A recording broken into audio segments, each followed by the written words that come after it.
Greetings, one and all. This is the Magnificent Jack Strange, aka Shenandoah Seth C. That's me in all actuality, and I wanted to do a video on Strange Fathers, which is my new book of U.S. presidents, and it's going to be published in large and small versions, depending on the more and more that I add to it. One book might feature just drawings, and others will feature drawings and photographs and different works of art throughout the years that have been compiled in these rather large volumes.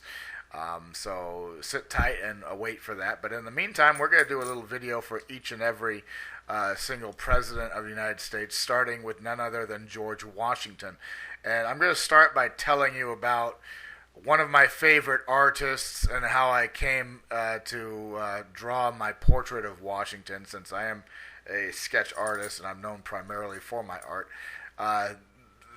Gilbert Stuart was introduced to me through a PBS documentary on the making of George Washington's portrait, and whether this was true or not, it was presented as sort of like a meeting of two opposites coming together to produce this great work of art. In which case, Gilbert Stuart didn't do a whole lot with the bodies, but he was a very good facial portrait, still and standing portraits, and he put a lot of dynamic character into the eyes, and Washington had great eyes. For my portrait, I was trying to capture some semblance of Washington as realistically as I could portray, and barring an actual photograph of him, I wondered how to go about this and whether or not to trust the Gilbert Stuart image, because if you pay attention, Stuart painted the Washington image about 100 times after he finished it.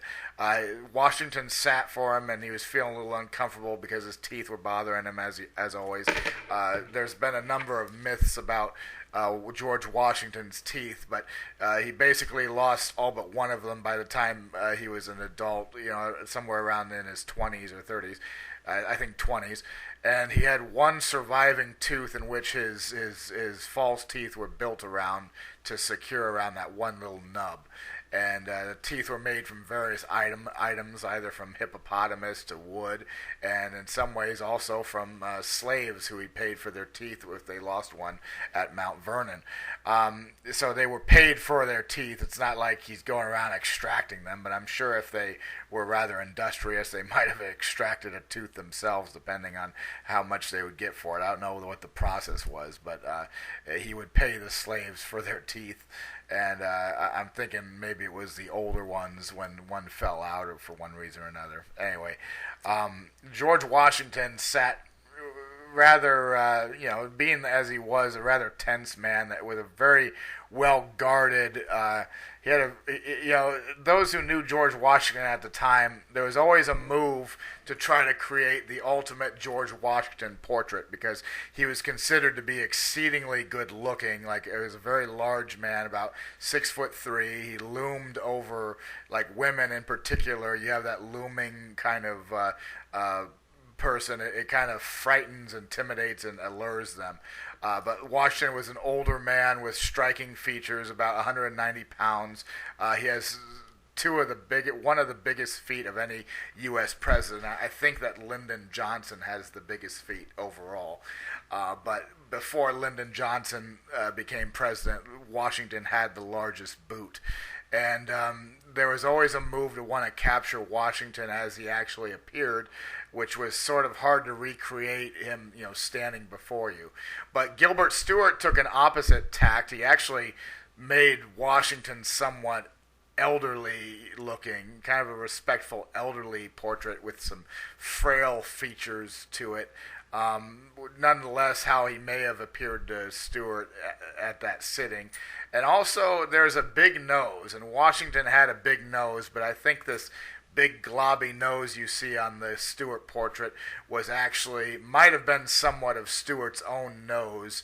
And if you know what Stuart looks like, you'll know that subconsciously he put a number of his own features into quite a few of his paintings.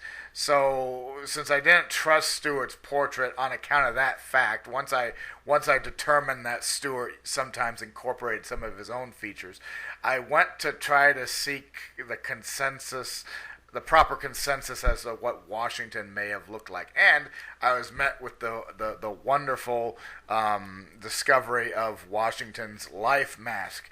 There are life masks and there are death masks, and Washington was a good sport to let himself not only be painted but also be cast with this very distinct life mask that I'll present to you. It's not in the book because I think this might be from a copyrighted image for one reason or another, but you see this very powerful image through his eyes. Of course, whenever you do a life mask, it kind of pulls your skin back just a little bit and makes you look a little harder and tighter than you may have actually appeared in life.